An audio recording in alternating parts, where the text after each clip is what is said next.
بسم الله الرحمن الرحيم.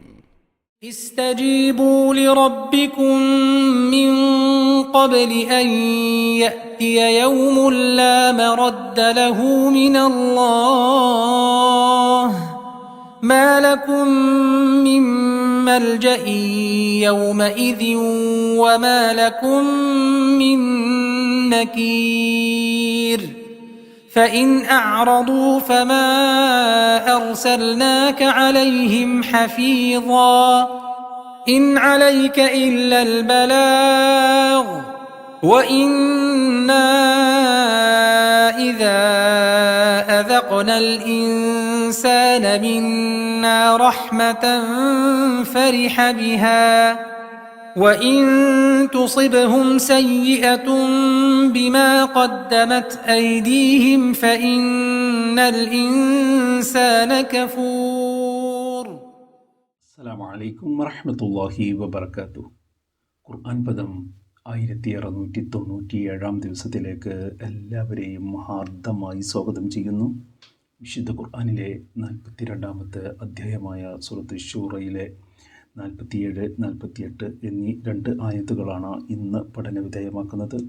Class ആരംഭിക്കുന്നതിനായി ആദരണീയനായ doctor A.I. വിലായത്തുള്ള സാഹിബിനെ ക്ഷണിക്കുന്നു. السلام عليكم ورحمة الله وبركاته. أعوذ بالله من الشيطان الرجيم. بسم الله الرحمن الرحيم. استجيبوا لربكم من قبل أن يأتي يوم لا مرد له من الله ما لكم من ملجأ يومئذ وما لكم من نكير فإن أعرضوا فما أرسلناك عليهم حفيظا إن عليك إلا البلاغ وإنا إذا أذقنا الإنسان منا رحمة فرح بها وإن تصبهم سيئة بما قدمت أيديهم فإن الإنسان كفور. صدق الله العلي العظيم. സൂറത്ത് ശൂറയിലെ 47, 48 ആയത്തുകളാണ് ഞാൻ നിങ്ങളെ കേൾപ്പിച്ചിട്ടുള്ളത്. ഈ ഭാഗമാണ് നമ്മൾ ഇന്ന് പഠന വിധേയമാക്കുന്നത്. നേരത്തെ അനൗൺസ് ചെയ്ത പോലെ 49-ാമത്തെ ആയത്ത് ഇതിൽ ഉൾപ്പെട്ടിട്ടില്ല. 47, 48 ആയത്തുകളാണ് ഇന്ന് നമ്മൾ പഠന വിധേയമാക്കുന്നത്. ഇവിടെ നബി സല്ലല്ലാഹു അലൈഹി വസല്ലം മക്കയിലെ പ്രബോധിത സമൂഹവുമായി നിർവഹിച്ചുകൊണ്ടിരിക്കുന്ന ആ ആശയ സംവാദത്തിന്റെ ഒരു തലത്തിൽ നിന്നുകൊണ്ടാണ് നിഷേധത്തിന്റെ നിലപാടിൽ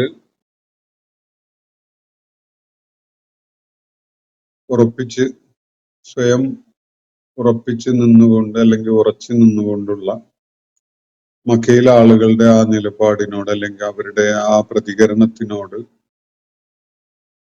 ആ പ്രതികരണത്തെ പരാമർശിച്ചുകൊണ്ടുള്ള ചില കാര്യങ്ങളാണ് ഇന്ന് ഞാൻ നിങ്ങളെ കേൾപ്പിച്ച ആയത്തുകളിൽ യഥാർത്ഥത്തിൽ അവരെ തന്നെ പ്രത്യേകമായി അഭിസംബോധന ചെയ്തുകൊണ്ട് പരാമർശിക്കപ്പെടുന്നു. അവരെ സംബന്ധിച്ചിടത്തോളം കഴിഞ്ഞ ദിവസം നമ്മൾ പഠന വിധേയമാക്കിയ ആയത്തുകളിൽ വ്യക്തമാക്കപ്പെട്ടതുപോലെ അവർക്ക് അള്ളാഹു നൽകിയിരുന്ന അവസരം മുഴുവനും അവര് പാഴാക്കുകയും അവസരമൊക്കെ കഴിഞ്ഞ് അവര് അള്ളാഹു അവരെ തിരിച്ചു വിളിക്കുന്ന ആ അന്ത്യനാളിന്റെ ഘട്ടം എത്തുമ്പോൾ, അതല്ലെങ്കിൽ അവരേറ്റുവാങ്ങാനിരിക്കുന്ന കഠിനമായ ശിക്ഷ നേരിൽ കാണാൻ അവസരം ഉണ്ടാവുമ്പോൾ മാത്രമാണ് അവര് കണ്ണു തുറക്കാൻ പോകുന്നത്. ആ ഘട്ടത്തില് നമ്രശിരസ്കരായി തല ഉയർത്തി നിൽക്കാൻ കഴിയാത്തവരായിക്കൊണ്ട്, അതുപോലെ കണ്ണ് തുറന്ന് തല ഉയർത്തി കാര്യങ്ങളെ കാണാൻ കരുത്തില്ലാത്തവരായിക്കൊണ്ട് ഒളികണ്ണിട്ട് മാത്രം തങ്ങളുടെ മുന്നിലുള്ള തങ്ങളെ ഏറ്റുവാങ്ങാനിരിക്കുന്ന ശിക്ഷയുടെ ആ സാധ്യതകളെ നോക്കേണ്ടി വരുന്ന ഒരവസ്ഥയാണ് അവരെ സംബന്ധിച്ചിടത്തോളം ഉണ്ടാവുക. അവർക്ക് ആ നരകശിക്ഷയെ കുറിച്ച് ആ ഒരൊറ്റ നോട്ടത്തിൽ തന്നെ കൃത്യമായ ഒരു ധാരണ ഉണ്ടായത് കൊണ്ടാണ് അവര് അതുപോലെ ഏതൊരു സംഗതിയെയാണ് അവര് ദീർഘകാലമായി നിഷേധിച്ചു കൊണ്ടിരുന്നത്, ആ സംഗതി യാഥാർത്ഥ്യമായിരുന്നു എന്നത് അവരുടെ മുന്നിൽ കൃത്യമായി ബോധ്യപ്പെടുന്ന വിധത്തിൽ തെളിഞ്ഞു വരികയും ചെയ്ത ആ സന്ദർഭത്തിലാണ്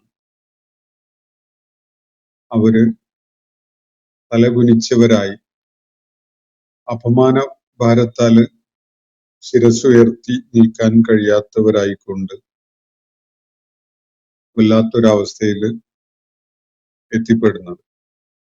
ആ ഘട്ടത്തില് വിശ്വാസികൾ അവരോടായിട്ട് പറയുക, ഇന്നൽ ഖാസിരീന അല്ലദീന ഖസിറു അൻഫുസഹും വഅഹ്ലീഹിം യൗമൽ ഖിയാമ. ഉയർത്തെഴുന്നേൽപ്പ് നാളില് സ്വന്തത്തെയും തങ്ങളുടെ വേണ്ടപ്പെട്ടവരെയും ഒക്കെ നഷ്ടപ്പെടുന്നവരായ ആളുകളാണ് യഥാർത്ഥത്തിൽ ഏറ്റവും വലിയ നഷ്ടകാരികൾ. അങ്ങനെ നഷ്ടം ഏറ്റുവാങ്ങേണ്ടി വരുന്ന ആളുകൾ ആത്മദ്രോഹം ചെയ്ത, അവസരം പാഴാക്കിയ, സൃഷ്ടാവായ റബ്ബിനെ തിരിച്ചറിയാനുള്ള സന്നദ്ധത കാണിക്കാതിരുന്ന ആളുകളാണ്. അവര് സ്ഥിരപ്പെട്ട്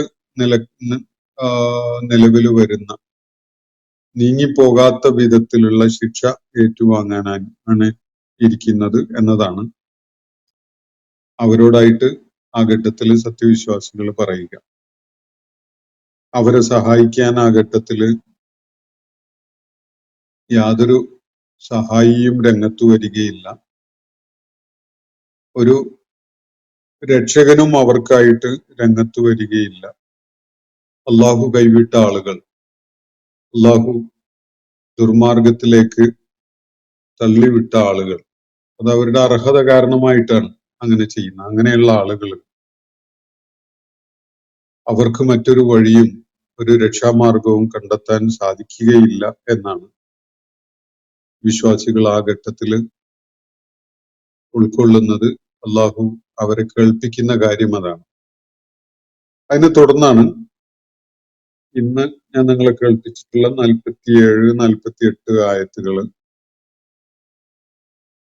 വരുന്നത്. അതില് ഈ ഒരു സംഗതി, ഇവിടെ മുകളിൽ വിവരിക്കപ്പെട്ട കാര്യങ്ങൾ ഒരു യാഥാർത്ഥ്യമാണ്, അത് സത്യമായി പുലരാനിരിക്കുന്ന കാര്യമാണ് എന്ന ഒരു വസ്തുത അവരെ ബോധ്യപ്പെടുത്തിയതിനെ തുടർന്ന് അള്ളാഹു നേരിട്ട് അവരോട് പറയുന്ന കാര്യമാണ് ഈ 47, 48 ആയത്തുകളിൽ നമ്മൾ കാണുന്നത്. ഇസ്തജീബു ലിറബ്ബിക്കും, നിങ്ങൾ നിങ്ങളുടെ രക്ഷിതാവിന് ഉത്തരം ചെയ്യുക. നിങ്ങളുടെ റബ്ബിനോട് നിങ്ങൾ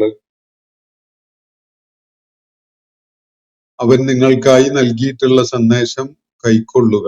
അതാണ് ഇസ്തിജാബത്ത് എന്ന് പറയുമ്പോൾ അള്ളാഹുവിന്റെ പ്രവാചകൻ മുഖേന അവർക്കായിട്ട് അള്ളാഹു നൽകിയിരിക്കുന്ന ആ ക്ഷണം അത് സ്വീകരിച്ചുകൊണ്ട്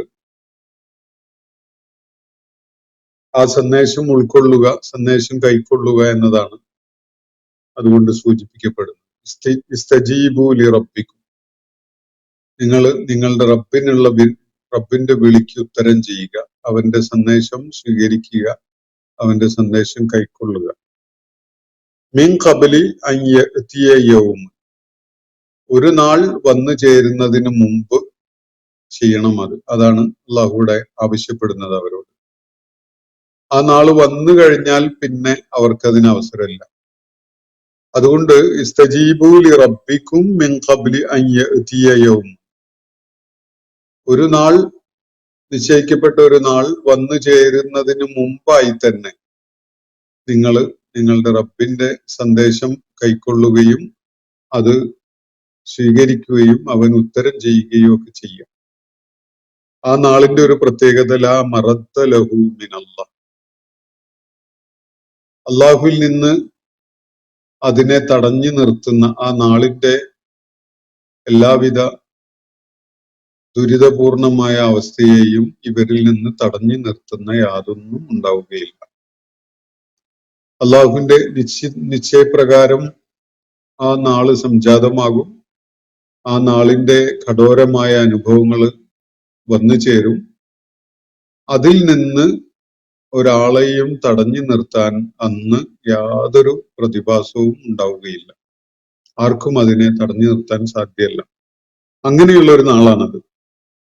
ആ നാള് വന്നു ചേരുന്നതിന് മുമ്പായി നിങ്ങൾ അള്ളാഹുവിന്റെ വിളിക്കുത്തരം ചെയ്യുക എന്നാണ് ഇവിടെ ഈ സമൂഹത്തെ ഒന്നാകെയായി അഭിസംബോധന ചെയ്തുകൊണ്ട് അള്ളാഹു പറയുന്നു. ഇത് സത്യവിശ്വാസികളെ മാത്രം അഭിസംബോധന ചെയ്തുകൊണ്ടുള്ള ഒരു കാര്യമല്ല. യഥാർത്ഥത്തിൽ മുഖ്യമായിട്ടും സത്യനിഷേധ നിലപാട് സ്വീകരിക്കുന്ന അല്ലെങ്കിൽ അതിൽ നിലകൊള്ളുന്ന ആളുകളോടാണ് ഇക്കാര്യം പറയുന്നത്. പക്ഷെ അത് പൊതുവായിട്ട് എല്ലാവരെയും സ്പർശിക്കുന്ന ഒരു സംഗതിയായിട്ട് കാണുന്നതിന് കുഴപ്പമൊന്നുമില്ല. എല്ലാവരും അള്ളാഹുവിന് ഉത്തരം ചെയ്യേണ്ടവരാണ്. വിശ്വാസം ഉൾക്കൊണ്ടവര് വിശേഷിച്ചും അവരുടെ കർമ്മ ജീവിതത്തിൽ അള്ളാഹുവിനോട് ഉത്തരം ചെയ്യേണ്ടവരാണ്. അതിനുള്ള അവസരം അള്ളാഹു നിശ്ചയിച്ച ഒരു നാള് വരെ മാത്രമാണുള്ളത്. ആ നാള് വന്നു ചേരുന്നതിന് മുമ്പായിട്ട് അള്ളാഹുവിന് ഉത്തരം ചെയ്യണം എന്നാണ് ഇവിടെ പറയുന്നത്. അള്ളാഹുവിന്റെ വിളിക്ക് ഉത്തരം ചെയ്യുക, അള്ളാഹുവിന്റെ സന്ദേശം കൈക്കൊള്ളുക, അത് സ്വീകരിക്കുക, അത് ജീവിതത്തിൽ പിന്തുടരുക. ഇതാണ് നിർദ്ദേശം. ഇസ്തജീബൂ ലി റബ്ബിക്കും, നിങ്ങളുടെ റബ്ബിന് ജവാബ് നൽകുക എന്നാണ് ഭാഷാപരമായിട്ട് അതിന്റെ അർത്ഥം. ജവാബ് എന്ന് പറഞ്ഞാൽ ഉത്തരം. അപ്പൊ അള്ളാഹുവിലേക്ക് നിങ്ങൾ അള്ളാഹുവിന് ഉത്തരം നൽകുന്നവരായിക്കൊണ്ട് മടങ്ങിക്കൊള്ളുക. മിൻ ഖബ്ലി അൻ യഅ്തിയ യൗം, ഒരു നാള് വന്നു ചേരുന്നതിന് മുമ്പായിട്ട് വേണം അത് ചെയ്യാൻ. ആ നാളിന്റെ ഒരു പ്രത്യേകത ലാ മറദ്ദ ലഹു മിനല്ലാഹ്, ആ നാളിനെ തടഞ്ഞു നിർത്തുന്ന യാതൊന്നുമില്ല. ആ നാള് അള്ളാഹുവിന്റെ ഒരു നിശ്ചയപ്രകാരമായിട്ടാണ് സംഭവിക്കുന്നത്. അള്ളാഹുവിൽ നിന്ന് അതിനെ തടഞ്ഞു നിർത്തുന്ന, ഡിറ്റർ ചെയ്യുന്ന യാതൊരു പ്രതിഭാസവും അന്നുണ്ടാവുകയില്ല. ഒന്നും ഈ സംഗതി സത്യമായി പുലരുന്നതിൽ നിന്ന് തടയുകയില്ല. ഒന്നുകൊണ്ടും അത് തടയപ്പെടുകയില്ല. ആ നാളിന്റെ ഒരു പ്രത്യേകത അതാണ്. ലാ മറദ്ദ ലഹു മിനല്ലാഹ്, ആ യൗമിന് ഒരു മറദ്ദില്ല. മിനല്ലാഹ്, അള്ളാഹുവിൽ നിന്നായിട്ട് എന്ന് പറഞ്ഞാൽ അള്ളാഹുവിന്റെ അടുക്കൽ നിന്നേ എന്തെങ്കിലും വരാനുള്ളൂ.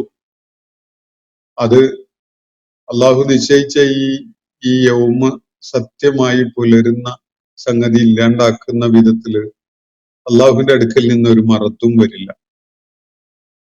അപ്പോ അതിനെ തടഞ്ഞു നിർത്തുന്ന യാതൊന്നും, അള്ളാഹുവിന്റെ ഈ നിശ്ചയം നടപ്പിലാക്കുന്നതിന് തടസ്സമാകുന്ന യാതൊന്നും വരാനില്ല, യാതൊന്നും ഉണ്ടാവില്ല ആ നാളിൽ. ലാ മറദ്ദ ലഹു മിനല്ലാഹ്. എന്നിട്ട് തുടർന്ന് പറയുന്ന മാലക്കും മിൻ മൽജഇൻ യൗമഇദിൻ, ആ നാളിൽ നിങ്ങൾക്ക് ഒരു അഭയകേന്ദ്രവും കണ്ടെത്താൻ കഴിയില്ല. എങ്ങോട്ടെങ്കിലും ഒന്ന് ഒളിച്ചോടിക്കളയാം എന്ന് കരുതിയിട്ട് ഒരു അഭയകേന്ദ്രം, ഒരു മൽജ കണ്ടെത്താൻ ശ്രമിച്ചാൽ യാതൊന്നും കണ്ടെത്താൻ സാധിക്കുകയില്ല.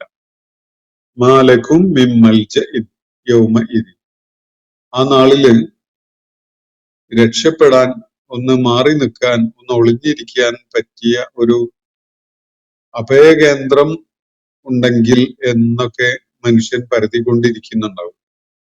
അള്ളാഹുവിന്റെ ആ നടപടിയെ തടയാൻ കഴിയില്ല, ആ നടപടി ഉണ്ടാകും. അപ്പോ ആ നടപടിയിൽ പെടാതിരിക്കാൻ വേണ്ടി ഒന്ന് മാറി നിൽക്കാൻ, എങ്ങോട്ടെങ്കിലും ഒന്ന് രക്ഷപ്പെടാൻ അതിന് വല്ല സാധ്യതയുമുണ്ടോ എന്നും ആ ഘട്ടത്തില് ആ പ്രതിസന്ധി നേരിട്ടുകൊണ്ടിരിക്കുന്ന ആളുകൾ സ്വാഭാവികമായിട്ടും തേടിക്കൊണ്ടിരിക്കും. അങ്ങനെ ഒരു മൽജവും അവർക്ക് കണ്ടെത്താൻ കഴിയുകയില്ല ആ നാളിൽ. വമാലക്കും മിൻ നഖീർ, അവർക്ക് നിങ്ങൾക്കായിട്ട് യാതൊരു നക്കീറും ഉണ്ടാവുകയില്ല എന്നും അള്ളാഹു പറയുകയാണ്. നക്കീർ എന്നത് വലിയ വ്യാഖ്യാന സാധ്യതയുള്ള ഒരു പദമാണ്. നക്കീർ എന്നതിന് നിഷേധം എന്നർത്ഥമുണ്ട്. അതുപോലെ മാറ്റിമറിക്കൽ, രൂപഭേദം വരുത്തൽ, അല്ലെങ്കിൽ അപരിചിതത്വം ഉള്ളതാക്കൽ, അങ്ങനെയൊക്കെയുള്ള അർത്ഥങ്ങളുണ്ട് ആ പദത്തിന്. അപ്പൊ ഇവിടെ ഈ വാക്കിന് നക്കീർ, നിങ്ങൾക്കായി ആ നാളിൽ ഒരു നക്കീറും സാധ്യമല്ല എന്ന് പറഞ്ഞാൽ അതിന് സാധ്യതയുള്ള വ്യാഖ്യാതാക്കൾ ചൂണ്ടിക്കാണിച്ചിട്ടുള്ള ചില അർത്ഥങ്ങൾ മനസ്സിലാക്കുന്നത് ഫലപ്രദമായിരിക്കും. അന്ന് നിങ്ങളുടെ ചെയ്തികളിൽ ഒന്നിനെയും നിങ്ങൾക്ക് നിഷേധിക്കാൻ കഴിയുകയില്ല. അതാണ് ഒരു സാധ്യത. മാലക്കും മിൻ നക്കീർ എന്ന് പറഞ്ഞാൽ ആ നാളിൽ നിങ്ങൾക്ക് നിങ്ങളുടെ ഭൂമുഖത്തെ ജീവിതകാലത്ത് നിങ്ങൾ ചെയ്തിരുന്ന കാര്യങ്ങളിൽ ഒന്നുപോലും നിങ്ങൾ ചെയ്തിട്ടില്ല എന്ന് നിങ്ങൾക്ക് പറയാൻ കഴിയില്ല. നിങ്ങൾക്ക് നിങ്ങളുടെ കർമ്മങ്ങളെ നിഷേധിക്കാൻ കഴിയുകയില്ല. ഇതാണ് ഒരു അർത്ഥസാധ്യത. മറ്റൊന്ന്, നിങ്ങൾക്കൊന്ന് വേഷം മാറി ഇത് ഞാനല്ല വേറൊരാളാണ് എന്ന് തോന്നിപ്പിക്കുന്ന വിധത്തിൽ സ്വയം നിങ്ങളുടെ ഐഡന്റിറ്റി മൂടി വെക്കുകയോ മാറ്റി രൂപഭേദം വരുത്തുകയോ ചെയ്യാൻ സാധ്യമല്ല. ഒരു സംഗതി നമുക്ക് വളരെ പരിചയമുള്ള ഒരു സംഗതി അല്ലെങ്കിൽ ഒരാള്, അയാളെ തിരിച്ചറിയാൻ പറ്റാത്ത വിധത്തിൽ അല്ലെങ്കിൽ ആ ഓബ്ജക്റ്റിനെ തിരിച്ചറിയാൻ പറ്റാത്ത വിധത്തിൽ അതിനെ രൂപം മാറ്റുന്നതിനാണ് ഈ അറബി ഭാഷയിൽ നക്കിറ എന്ന പദത്തിനുള്ള മറ്റൊരർത്ഥം, അല്ലെങ്കിൽ അത് നൽകുന്ന മറ്റൊരു അർത്ഥ സൂചന അതാണ്. ഈ അർത്ഥങ്ങളിലൊക്കെ ഖുർആൻ ഈ പദം ഉപയോഗിച്ചിട്ടുണ്ടെന്നും കാണാം. സുലൈമാൻ അലൈഹിസ്സലാമിന്റെ കാലത്ത് അദ്ദേഹം ബൽഖീസ് രാജ്ഞിയെ അദ്ദേഹത്തിന്റെ ഭരണസിരാ കേന്ദ്രത്തിലേക്ക് വിളിച്ച കാര്യവും അവരവിടെ എത്തുന്നതിന് മുമ്പായിട്ട് അവരുടെ സിംഹാസനം അവിടെ എത്തിച്ചതും, അപ്പോ അവരവിടെ എത്തുമ്പോ തന്റെ സിംഹാസനത്തിനോട് സാദൃശ്യമുള്ള എന്നാൽ ചില വ്യത്യാസങ്ങളൊക്കെ കാണുന്ന, അതല്ല എന്ന് തോന്നുന്ന വിധത്തിലുള്ള ചില മാറ്റങ്ങൾ വരുത്തിക്കൊണ്ട് അതവിടെ എത്തിച്ചതും ഒക്കെ നമ്മൾ പരാമർശിക്കപ്പെട്ട് കണ്ടിട്ടുണ്ട്. അവിടെ ഉപയോഗിച്ച വാക്കും ആ സിംഹാസനം തിരിച്ചറിയാൻ പറ്റാത്ത വിധത്തിൽ അതിന് ചെറിയ മാറ്റം വരുത്താൻ വേണ്ടി നിർദ്ദേശിച്ചതിന് ഉപയോഗിച്ച വാക്ക് ഇത് തന്നെയാണ്, നക്കിറൂഹൂനോ, അല്ലെങ്കിൽ അതുപോലെയുള്ള ഒരു പദമാണ് ഉപയോഗിച്ചത്. അതുപോലെ വേറെയും പലയിടങ്ങളിലുമായിട്ട് ഈ പദവുമായി ബന്ധമുള്ള വ്യത്യസ്ത രൂപങ്ങൾ പല അർത്ഥത്തിലും ഉപയോഗിച്ചത് കാണാൻ സാധിക്കും. അപ്പൊ രണ്ടാമത്തെ ഒരു അർത്ഥസൂചന മാലക്കും മിൻ നക്കീർ, ഒമാലക്കും മിൻ നക്കീർ എന്ന് പറയുമ്പോൾ നിങ്ങൾക്കത് ഒന്നാമത് നിങ്ങളുടെ കർമ്മങ്ങളെ നിഷേധിക്കുക സാധ്യമല്ല. ഭൂമുഖത്ത് നിങ്ങൾ ചെയ്തിരുന്ന കാര്യങ്ങൾ അതൊന്നും ഞാൻ ചെയ്തിട്ടില്ല എന്ന് പറഞ്ഞുകൊണ്ട് നിഷേധിക്കാൻ നിങ്ങൾക്ക് കഴിയില്ല എന്നതാണ് ഈ പദം നൽകുന്ന ഒരർത്ഥം. നിങ്ങൾക്ക് ആ നാളിൽ ഒരു നക്കിറ സാധ്യമല്ല എന്ന് പറഞ്ഞ സ്വന്തം കർമ്മങ്ങളെ നിഷേധിക്കുക സാധ്യമല്ല, ഒരു നക്കീർ പറ്റുകയില്ല. രണ്ടാമത്തെ ഒന്ന്, നിങ്ങൾ സ്വയം രൂപം മാറ്റി ഇത് നിങ്ങളല്ല എന്ന് വരുത്തി തീർക്കാൻ നിങ്ങൾക്ക് സാധ്യമല്ല. ഒന്ന് വേഷം മാറി, ഒന്ന് നിങ്ങളുടെ ഐഡന്റിറ്റി ഒന്ന് ഒളിപ്പിച്ചു വെക്കുക എന്നുള്ളത് സാധ്യമല്ല. മൂന്നാമത്തെ ഒരർത്ഥം, നിങ്ങൾക്ക് ഇതിനോടൊരു അവിടെ നടക്കുന്ന നിങ്ങൾക്ക് എതിരിൽ ഉണ്ടാകുന്ന അവിടുത്തെ നടപടികളുണ്ടല്ലോ, ആ ശിക്ഷയുടെ ആ നാളിൽ, ഉയർത്തെഴുന്നേൽപ്പിന്റെ ആ നാളിൽ, അന്ന് അതിനെതിരിൽ ഒരു എതിർപ്പും പ്രതിഷേധവും കാണിക്കാൻ നിങ്ങൾക്ക് സാധ്യമല്ല എന്നതാണ് വേറൊരു അർത്ഥം. വമാലക്കും മിൻ നക്കീർ എന്ന് പറഞ്ഞാൽ നിങ്ങൾക്ക് ഒരു എതിർപ്പും രേഖപ്പെടുത്താൻ കഴിയില്ല, ഒരു പ്രതിഷേധവും രേഖപ്പെടുത്താൻ കഴിയുകയില്ല. ഇനി മൂന്നാമതൊരു അർത്ഥം ഇതുമായി ബന്ധപ്പെട്ടുകൊണ്ട് മനസ്സിലാക്കപ്പെടുന്നത്, നിങ്ങൾ ആ ഘട്ടത്തിൽ നേരിടുന്ന അവസ്ഥയിൽ മാറ്റം ഉണ്ടാക്കാൻ നിങ്ങൾക്ക് സാധ്യമല്ല. മാലക്കും വമാലക്കും മിൻ നക്കീർ എന്ന് പറഞ്ഞാൽ അന്ന് നിങ്ങൾ ഏറ്റുവാങ്ങേണ്ടി വരുന്ന ആ പരിണിതി, ആ അവസ്ഥ, ആ ദുർഭഗമായ ആ സാഹചര്യം, അത് ഒന്ന് മാറ്റിക്കളയാം എന്ന് പോലും നിങ്ങൾക്ക് കരുതാൻ അല്ലെങ്കിൽ അങ്ങനെ ശ്രമിക്കാൻ പോലും സാധ്യമല്ല. അപ്പോ വിവിധങ്ങളായ അർത്ഥങ്ങളാണ് ഈ പദത്തിന് വ്യാഖ്യാനപരമായി നൽകപ്പെട്ടിട്ടുള്ളതായിട്ട് കാണാൻ സാധിക്കുക. അപ്പോ വമാലക്കും മിൻ നക്കീർ, മാലക്കും മിൻ മൽജ എന്ന് പറഞ്ഞു കഴിഞ്ഞു. നിങ്ങൾക്ക് ഒരു അഭയകേന്ദ്രം കണ്ടെത്താൻ, എങ്ങോട്ടെങ്കിലും രക്ഷപ്പെട്ട് കളയാം എന്ന നിലയ്ക്ക് ഒരു അഭയം കണ്ടെത്താൻ സാധ്യമല്ല. അതുപോലെ വമാലക്കും മിൻ നക്കീർ, നിങ്ങൾക്ക് നിങ്ങളുടെ കർമ്മങ്ങളെ നിഷേധിക്കുക സാധ്യമല്ല. നിങ്ങളെ തന്നെ ഒളിപ്പിച്ചു വെക്കുകയോ രൂപം മാറ്റി നിങ്ങളല്ല എന്ന് വരുത്തുകയോ സാധ്യമല്ല. നിങ്ങൾക്ക് ആ നാളിലെ ഘോരമായ അവസ്ഥയെ ഇല്ലാതാക്കി അത് മാറ്റി മറ്റൊരവസ്ഥ ഉള്ള ഒരു നാളാക്കി മാറ്റാൻ സാധ്യമല്ല. ഇങ്ങനെയുള്ള അർത്ഥങ്ങളാണ്. അപ്പോ അതുപോലെ തന്നെ നിങ്ങൾക്ക് അന്ന് ഏറ്റുവാങ്ങേണ്ടി വരുന്ന വളരെ പ്രയാസകരമായ അവസ്ഥയിൽ എന്തെങ്കിലും പ്രതിഷേധം രേഖപ്പെടുത്തലും സാധ്യമല്ല. ഈ അർത്ഥങ്ങളൊക്കെയാണ് നക്കീർ എന്നതിന് നൽകപ്പെട്ടിട്ടുള്ളത്. വമാലക്കും മിൻ നക്കീർ, അന്ന് നിങ്ങൾക്ക് ഒരു പ്രതിഷേധവും സാധ്യമല്ല, നിഷേധിക്കല് സാധ്യമല്ല, നിങ്ങളെ ഒളിപ്പിച്ചു വെക്കല് സാധ്യമല്ല.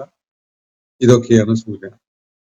അതുപോലെ ഫൈൻ അറദു, ഇനി ഇങ്ങനെ നേരിട്ട് വിളിച്ചിട്ടും അള്ളാഹുവിന്റെ വിളിക്ക് ഉത്തരം ചെയ്യാൻ അവർ കൂട്ടാക്കുന്നില്ലെങ്കിൽ, അവര് തിരിഞ്ഞു കളയുകയാണെങ്കിൽ ഫൈൻ അറദു ഫമാ അർസൽനാക അലൈഹിം ഹഫീള, ഫമാ അർസൽനാക അലൈഹിം ഹഫീള, അവർ തിരിഞ്ഞു പോയി കളയുകയാണ്. ഇതിനൊന്നും, ഈ താക്കീതിനും ഈ ഓർമ്മപ്പെടുത്തലിനൊന്നും അവർ വേണ്ട പരിഗണന നൽകുന്നില്ല. അവർ തിരിഞ്ഞു പോയി കളയുന്നുവെങ്കിൽ ഫമാ അർസൽനാക അലൈഹിം ഹഫീള, താങ്കളെ അവരുടെ മേൽ കാവൽക്കാരനായിട്ടൊന്നും നാം നിശ്ചയിച്ചിട്ടില്ല എന്നാണ് അള്ളാഹു പറയുന്നത്. എന്ന് പറഞ്ഞാൽ അവര് ഒരു അപകടത്തിലും പെടാതെ ഒരു ശിക്ഷയും ഏറ്റുവാങ്ങേണ്ടി വരാത്ത വിധത്തിൽ അവരെ സംരക്ഷിച്ച് നിർത്തിക്കൊള്ളണം എന്ന നിലക്കൊന്നും നാം താങ്കൾക്കൊരു നിർദ്ദേശവും നൽകിയിട്ടില്ല എന്നാണ് അള്ളാഹു പറയുന്നത്.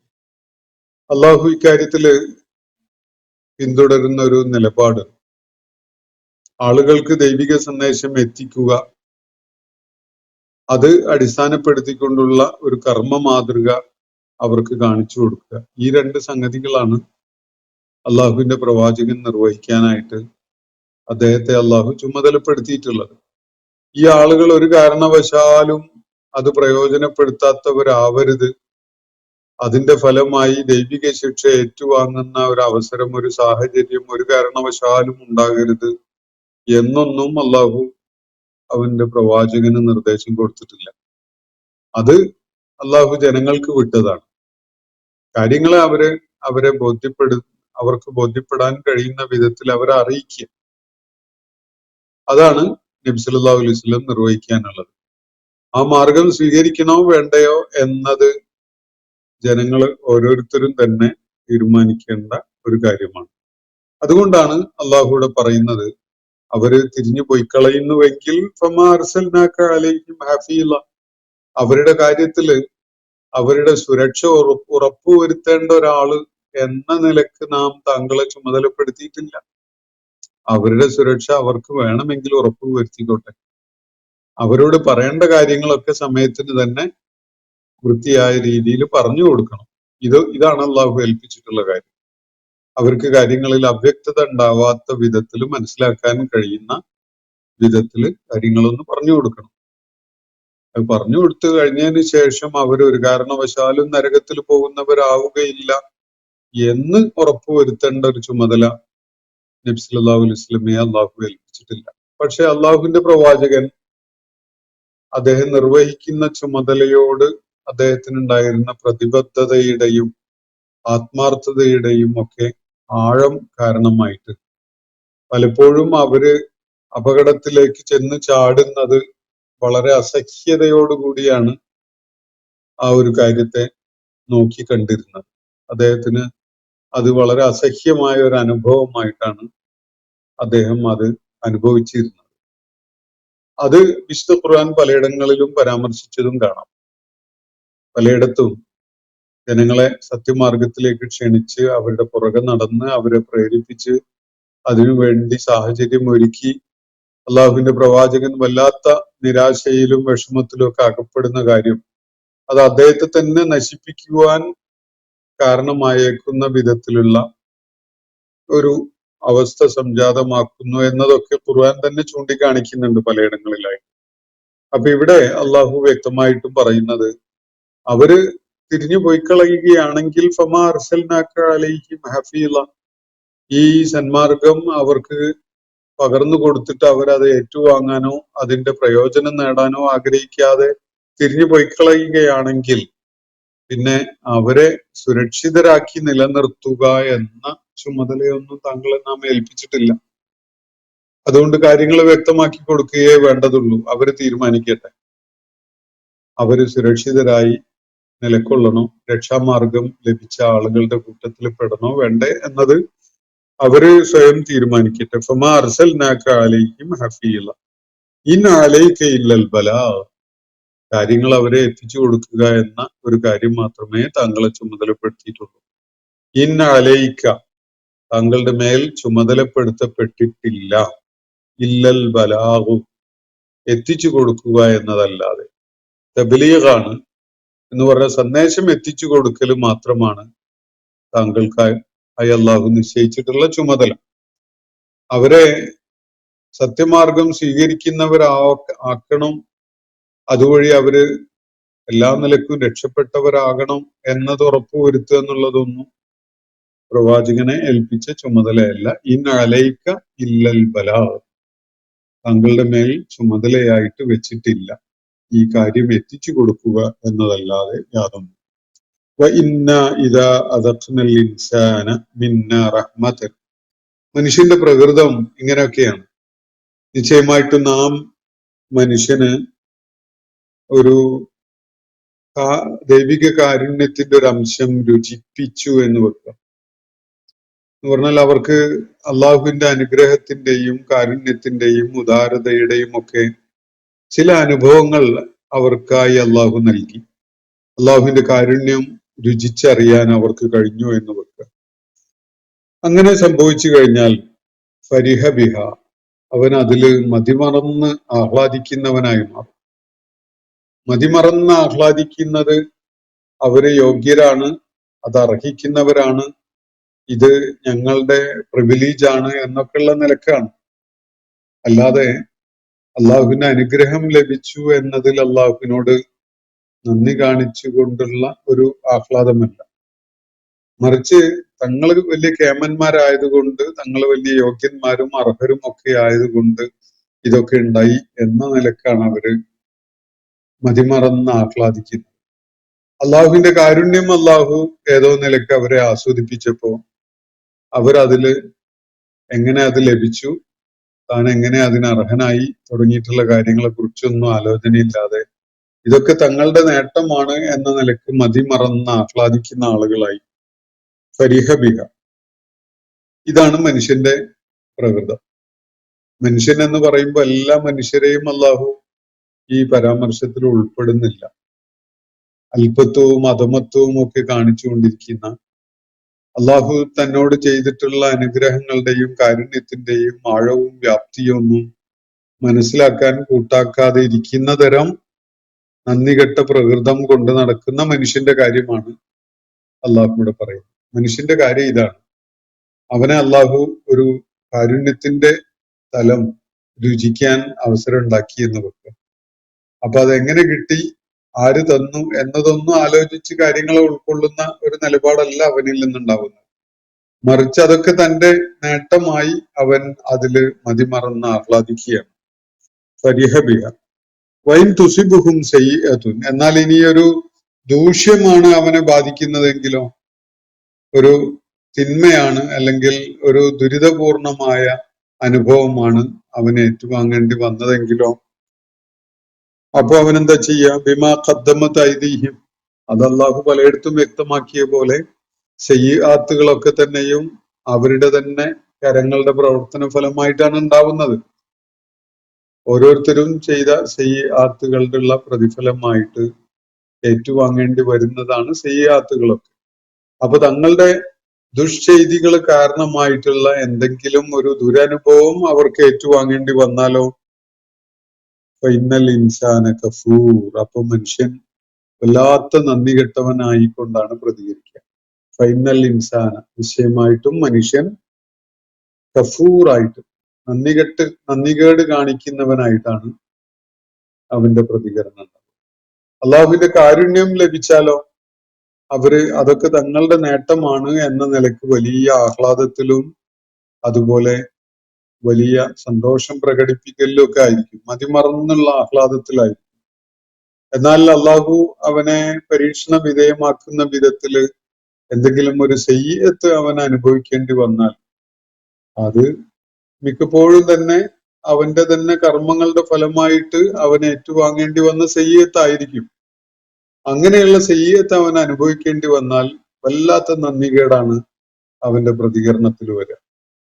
അവന് അള്ളാഹുവിനെ തെറി വിളിക്കുന്ന, അള്ളാഹുവിനെ ആക്ഷേപിക്കുന്ന, അതൊക്കെ തന്നോട് തനിക്ക് തന്റെ ഭാഗത്തു നിന്നുള്ള യാതൊരു കാരണവും ഇല്ലാതെ അള്ളാഹു തന്റെ മേൽ അടിച്ചേൽപ്പിച്ചതാണ് എന്ന നിലക്കൊക്കെ നന്ദികേട് കാണിക്കുന്ന പ്രതികരണമാണ് ഉണ്ടാവുക. ഒരു സയ്യിഅത്ത് ഒരാൾക്ക് അനുഭവിക്കാൻ ഇടയാകുമ്പോൾ ഒരു വിശ്വാസിയായ ആളാണെങ്കിൽ അയാൾ അതിനെയും സ്വാഗതം ചെയ്യും. കാരണം അള്ളാഹു തന്റെ എന്തെങ്കിലും ഒരു ഖതീഅത്ത് അത് കാരണമായിട്ട് പുറത്തു മാപ്പാക്കി തരും എന്ന പ്രതീക്ഷയോടെ അയാൾ സഹനം അവലംബിക്കും. ഇതാണ് വിശ്വാസിയുടെ നിലപാടുണ്ടാവുക. എന്നാൽ അവിശ്വാസിയായ ഒരാള് ഒരു സയ്യിഅത്ത് ഏറ്റുവാങ്ങേണ്ടി വന്നാൽ അതിൽ വല്ലാണ്ട് പ്രകോപിതനാകും, അള്ളാഹുവിനോട് നന്ദികേട് കാണിക്കുന്ന സംസാരം നടത്തും, അള്ളാഹുവിനോട് അവനെ വെല്ലുവിളിക്കുന്ന, അള്ളാഹുവിനെ നിന്ദിക്കുന്ന വിധത്തിലൊക്കെ സംസാരിക്കും. ഇതാണ് ഒരു സത്യനിഷേധി അല്ലെങ്കിൽ അവിശ്വാസിയായ ഒരാള് സ്വീകരിക്കുന്ന ഒരു നിലപാട്. അള്ളാഹു ഒരു റഹ്മത്ത് ചെയ്താലും ഭയങ്കര ആഹ്ലാദത്തിൽ മെറുപ്പിലായിരിക്കും. അന്നേരം അള്ള തന്നു എന്നുള്ളതിലുള്ള സന്തോഷമൊന്നുമല്ല, അത് തങ്ങൾ അർഹിക്കുന്നതും തങ്ങൾക്ക് കിട്ടേണ്ടതും തങ്ങളുടെ അവകാശമായതും ഒക്കെയായ സംഗതിയാണ് എന്ന നിലക്ക് അവർ മറ്റുള്ളവരുടെ ഭാഗ്യ ദൗർഭാഗ്യങ്ങളൊന്നും പരിഗണിക്കുകയോ അതിനെക്കുറിച്ച് ആലോചിക്കുകയൊന്നും ചെയ്യില്ല. അങ്ങനെ ചെയ്യാതെ അവരുടെ യോഗ്യത കാരണമായിട്ട് അവർക്ക് കിട്ടിയതാണ് എന്ന ഒരു ആഹ്ലാദത്തിമർപ്പിലും അതുപോലെ തന്നെ അതിനെ വല്ലാതെ തങ്ങളുടെ ഔന്നത്യമോ അല്ലെങ്കിൽ യോഗ്യതയോ ഒക്കെ കാരണമായിട്ട് കിട്ടിയതാണ് എന്ന് തോന്നിപ്പിക്കുന്ന വിധത്തിലുള്ള ആഹ്ലാദത്തിമർപ്പിലായിരിക്കും അവർ. ഇതാണ് അള്ളാഹുവിടെ സൂചിപ്പിക്കുന്നത്. നിഷേധികള് യഥാർത്ഥത്തിൽ അവർക്കൊരു ദുരനുഭവം ഉണ്ടായാൽ, സയ്യിഅത്ത് ഉണ്ടായാൽ, അവരതിന്റെ പേരിൽ അള്ളാഹുവിനോട് നന്ദികേട് കാണിക്കുന്ന സംസാരമാണ് നടത്തുക. വല്ലാത്ത നന്ദികേടാണ് അവരെ അതിൽ പ്രകടിപ്പിക്കുക. എന്നാൽ ഒരു വിശ്വാസിയാണെങ്കിലോ ഒരു സയ്യിഅത്ത് അനുഭവിക്കേണ്ടി വന്നാലും അയാള് ക്ഷമ അവലംബിക്കും, സഹനം അവലംബിക്കും. കാരണം അയാൾക്ക് അതിൽ വലിയ പ്രതീക്ഷയുണ്ട്. മനുഷ്യനാണ്, പിഴവുകൾ സംഭവിച്ചിട്ടുണ്ടാവും. ഈ പിഴവുകളൊക്കെ അള്ളാഹു വലിയ പ്രതിഫലങ്ങളാക്കി മാറ്റിത്തരാന് അള്ളാഹു തന്നൊരു അവസരമാണ് എന്ന നിലക്ക് അയാള് ക്ഷമ അവലംബിച്ച് സഹനം കാണിച്ച് അതിനെ സ്വാഗതം ചെയ്യും. ഇതാണ് സയ്യിഅത്തുകൾ അനുഭവിക്കേണ്ടി വരുമ്പോൾ ഒരു വിശ്വാസി കാണിക്കുന്ന നിലപാട്. എന്നാൽ അവിശ്വാസിയുടെ നിലപാടാണ് അള്ളാഹു ഇവിടെ പറഞ്ഞത്, ഫൈനൽ ഇൻസാന കഫൂർ. ഇവിടെ ഫൈനൽ ഇൻസാന എന്ന് പറഞ്ഞ മനുഷ്യൻ എന്നത് എല്ലാ മനുഷ്യരെയും ഉദ്ദേശിച്ചല്ല. അധമത്വവും അല്പത്വവും ഒക്കെ പേറിക്കൊണ്ട് അള്ളാഹുവിന്റെ മഹത്വം ഉൾക്കൊള്ളാതെ ധിക്കാരിയായി ജീവിക്കുന്ന മനുഷ്യനെയാണ് അള്ളാഹുവിടെ പരാമർശിക്കുന്നത് എന്നത് ഇവിടെ നൽകപ്പെട്ടിരിക്കുന്ന ആശയത്തിൽ നിന്ന് വ്യക്തമാണ്. ഫൈനൽ ഇൻസാന കഫൂർ. അള്ളാഹുവിനെ അംഗീകരിച്ചുകൊണ്ട് അവന് കീഴ്പ്പെട്ടുകൊണ്ട് കഴിയുന്ന ആളുകളുടെ പ്രതികരണം എന്താണ് എന്നത് വിശുദ്ധ ഖുർആനിൽ നമ്മൾ ഈ സൂറത്തിൽ തന്നെ നേരത്തെ പരാമർശിക്കപ്പെട്ട് കണ്ടു. വേറെയും പലയിടത്തും അത് വ്യക്തമാക്കപ്പെട്ടിട്ടുണ്ട്. ഇവിടെ നിഷേധിയായ, അള്ളാഹുവിന്റെ മഹത്വം ഉൾക്കൊള്ളാത്ത, സ്വന്തം പ്രെഡിക്യുമെന്റിന്, ഭാഗധേയത്തിനെ കുറിച്ചുള്ള ഒരു ധാരണ ഇല്ലാത്ത, ഏറ്റവും ഹതഭാഗ്യനായ, അധമത്വം പേറുന്ന ഒരാളുടെ പ്രതികരണമാണ് അള്ളാഹു ഇവിടെ സൂചിപ്പിച്ചത്. ഫൈനൽ ഇൻസാന കഫൂർ. അപ്പോ ഇന്നത്തെ സെഷൻ ഞാനിവിടെ അവസാനിപ്പിക്കുകയാണ്. സൂറത്ത് ശൂറയിലെ 47-48 ആയത്തുകളാണ് നമ്മൾ ഇന്ന് പഠന വിധേയമാക്കിയിട്ടുള്ളത്. അള്ളാഹു നമ്മെല്ലാവരെയും അനുഗ്രഹിക്കുമാറാവട്ടെ. അസ്സലാമു അലൈക്കും വറഹ്മത്തുള്ളാഹി വബറകാതുഹു. ഇന്നത്തെ ഖുർആൻ പദം ഇവിടെ സമാപിക്കുന്നു. ഖുർആൻ പഠനത്തിൽ പങ്കെടുത്ത എല്ലാവർക്കും അല്ലാഹു അർഹമായ പ്രതിഫലം നൽകി അനുഗ്രഹിക്കട്ടെ. വആഖിർ ദഅവാനാ അൽഹംദുലില്ലാഹി റബ്ബിൽ ആലമീൻ. അസ്സലാമു അലൈക്കും വറഹ്മത്തുള്ളാഹി വബറകാതുഹു.